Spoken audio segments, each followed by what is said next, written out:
Saya Roni. Saya seorang pekerja pabrik yang bekerja secara shift, dan kisah ini terjadi saat saya sedang tugas malam atau shift 3. Saya bekerja tim dengan beranggotakan 5 orang. Saat itu kira-kira pukul 2 malam, saya mengajak teman saya Adi untuk istirahat di lorong ujung bagian pabrik kami, di mana area tersebut sebetulnya ruangan besar, hanya berisi barang-barang tidak terpakai. Namun memang ada space seperti lorong untuk istirahat atau tidur, karena memang tempat itu biasa dijadikan tempat rehat oleh teman-teman kami dari grup lain. Sebelum masuk ke kisah saya akan menceritakan misteri yang ada di pabrik saya ini. Memang sudah sering saya dengar dari teman-teman saya yang lain bahwa pabrik ini banyak makhluk tak kasat mata. Bahkan ada yang pernah bercerita melihat genderuwo, kunti, atau bahkan pernah melihat kunti merah. Namun, selama saya sendiri tidak melihatnya secara langsung, saya belum bisa percaya. Bahkan ada teman saya yang mengaku bisa pernah melihat setan kembar atau jin iseng yang menyerupai saya. Padahal saat itu saya belum datang ke pabrik. Bahkan cerita dari atasan saya, beliau pernah melihat jin ini menyerupai manajer kami di pabrik, tapi tanpa ekspresi.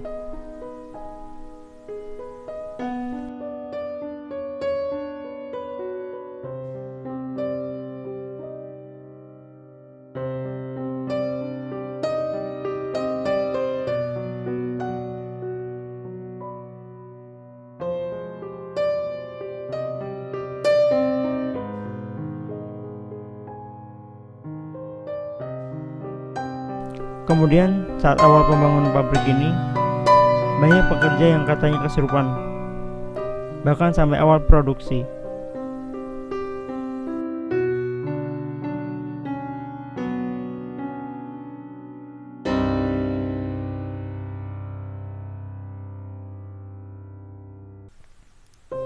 Langsung saja ke cerita saya. Mas, ayo istirahat, gantian sama yang lain. Kita duluan istirahat ya, teriak aku ke adik. Karena memang adik lebih tua dari aku, maka aku memanggilnya Mas. Ya sebentar, kerjaanku belum kelar. Mau tak bantu nggak? Sahutku. Gak usah, duluan aja, nanti saya nyusul, jawab Mas Adi. Akhirnya saya berjalan ke arah lorong itu. Namun saya merasakan hawa yang aneh saat sampai di pintu lorong itu. Semakin merasa ada yang tidak beres.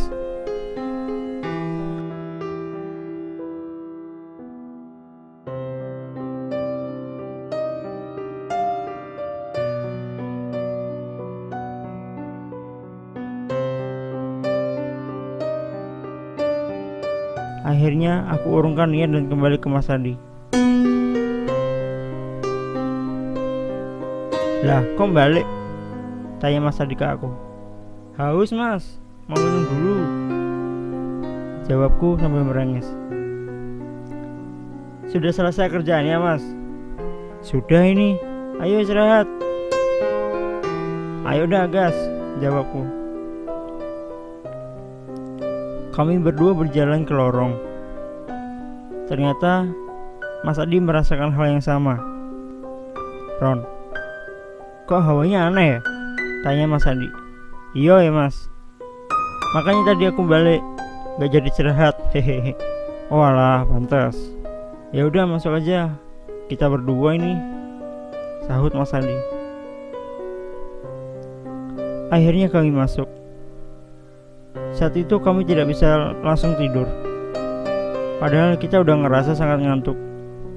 Namun kenapa setiap memejamkan mata seperti ada yang memperhatikan kami. Kira-kira setengah jam setelah itu, akhirnya kami berdua tertidur. Kira-kira jam 3.10 pagi, saya bangun dan melihat Mas Adi sedang tertidur. Saya coba untuk bangunin, tapi tidurnya lelap sekali. Akhirnya saya memutuskan untuk meninggalkan Mas Adi di lorong sendirian. Saat balik ke area kerja, ternyata Mas Adi sudah di situ sambil nunduk diam, seperti ketakutan, dan ditemani oleh 3 teman saya yang lain. Di situ saya bingung. Seketika badan saya merinding. Kalau Mas Adi di situ, lalu yang tidur di lorong tadi siapa? Tanyaku dalam hati. Seketika aku lari ke arah teman-temanku yang tadi dan Mas Adi. Sampai di sana, saya duduk di sebelah Tony yang terdiam dan sambil tidak bisa berkata apa-apa. Weh Ron, kamu ada ngeliat sesuatu nggak di lorong tadi? Tanya Anto ke aku sambil memecah lamunanku. Enggak kok, cuma bingung aja. Tadi aku kesini, Mas Adi masih tidur pulas di sana. Kenapa sudah ada di sini lagi? Jalan kesini kan cuma ada satu. Seketika teman-temanku melihat ke arah Mas Adi sambil mundur. Aku asli ya, jawab Mas Adi ketus. Lah Mas, kamu di sini dari jam berapa? Tanyaku ke Mas Adi. Ya tadi pas kamu lagi enak tidur, aku ketindihan Ron. Aku lihat pocong berdiri di atas perutku. Sudah nyoba gerak tapi gak bisa, jawab Mas Adi terbata-bata. Tiba-tiba saya merinding hebat. Pas bisa bangun Ron, aku langsung berdiri ninggalin kamu balik sini. Sorry ya. Sejak saat itu, kami tidak berani istirahat di sana ketika shift malam.